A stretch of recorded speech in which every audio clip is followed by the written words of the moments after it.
देखो कुछ भी कहो, आम जनता को इसमें परेशानी तो हुई है और होगी। लोगों का कहना है कि आप लोगों के इस बैंकों के मिलाप के चक्कर में हम ये दंड क्यों भुगते हैं, हमारे अकाउंट नंबर चेंज कर दिए गए हैं, आईएफएससी कोड चेंज कर दिए गए हैं, हमारी पेंशन रुक जाएगी, इसके अलावा कई स्टूडेंट्स की स्कॉलरशिप भी रुक सकती है, या फिर कोई भी गवर्नमेंट का पैसा है जहां पर ये अकाउंट नंबर आईएफएससी कोड लगे हुए हैं वो बदल जाएंगे तो हो सकता है वो पैसा रुक जाए, तो लोगों को बड़ी दिक्कत आ सकती है। तो चलिए आज की वीडियो में बात करते हैं कि आप अपने जन आधार कार्ड में नए अकाउंट नंबर या फिर नए आईएफएससी कोड जो बदल गए हैं वो कैसे अपडेट कर सकते हैं, और लोगों को या फिर किन लोगों को सबसे ज्यादा परेशानी इस मर्ज के चक्कर में आने वाली है। सबसे पहले यहाँ पर मैं आपको बता दूं, दोनों बैंक एक हो चुके हैं।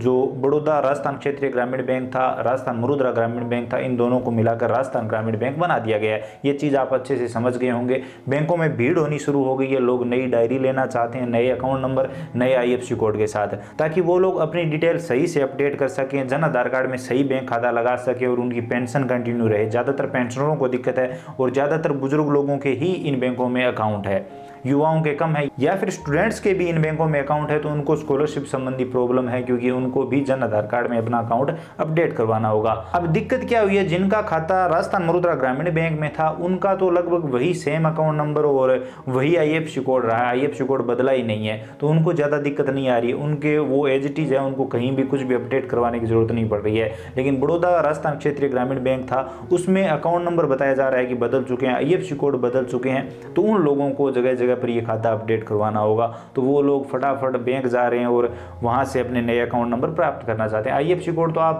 कहीं से भी बैंक में लिखे हुए देख सकते हो, वो आपको मिल जाएंगे। रही बात अकाउंट नंबर की, तो आप बैंक सीएसपी जो बैंक बीसी होता है आरजीबी का, जो राजस्थान ग्रामीण बैंक नया बना है, उसका जो बीसी है, जो पहले बड़ौदा क्षेत्रीय ग्रामीण बैंक का हो सकता है या फिर राजस्थान मुरुद्रा ग्रामीण बैंक का हो सकता है, तो उन सभी के पास आपको आपके नए अकाउंट नंबर मिल जाएंगे। उन सभी के पास अगर पासबुक प्रिंटिंग की सुविधा है तो आप अपनी पुरानी पासबुक में भी एक बार नई प्रिंट करवा सकते हो। आप समझ गए होंगे। तो आप उनसे अपने नए अकाउंट नंबर ले सकते हो नए आईएफएससी कोड के साथ।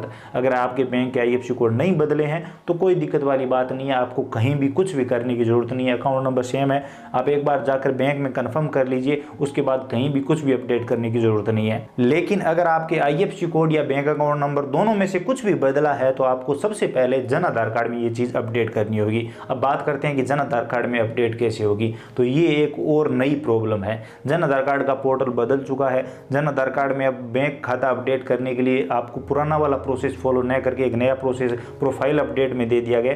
वो ई मित्र धारक जानता है। आपको करना ये है, आपको अपनी बैंक डायरी लेनी है और ई मित्र धारक के पास जाकर बोल देना है कि हमारा बैंक खाता अपडेट कर दो, सही कर दो, क्योंकि ये बदल चुका है।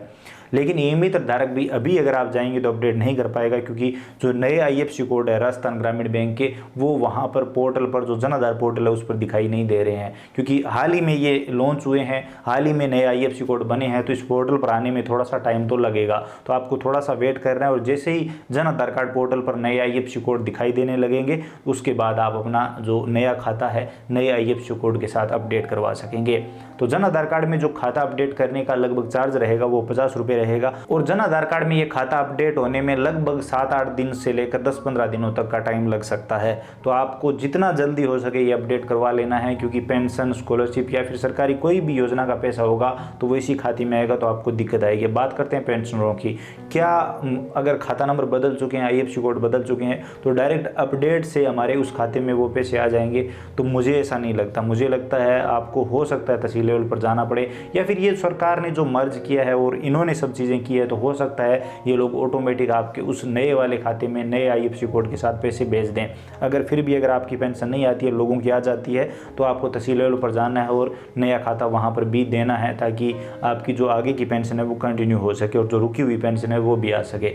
अभी बात करें फ़ोन पे, गूगल पे की, तो आप राजस्थान मुरुद्रा ग्रामीण बैंक से सर्च करिए और वहाँ पर उसी बैंक के नाम से अभी शो हो रहा है, राजस्थान ग्रामीण बैंक शो नहीं हो रहा है, तो उसी बैंक से आप वहाँ पर लिंक कर सकते हैं। रही बात एपीएस की, तो राजस्थान मुरुद्रा ग्रामीण बैंक का आईपीएस पोर्टल अभी भी चल रहा है। वहाँ पर राजस्थान ग्रामीण बैंक नहीं आया, लेकिन वो सेम तरीके से चल रहा है, पहले जैसे चल रहा था उसी तरीके से आप काम में लीजिए। मेरे पास मल्टी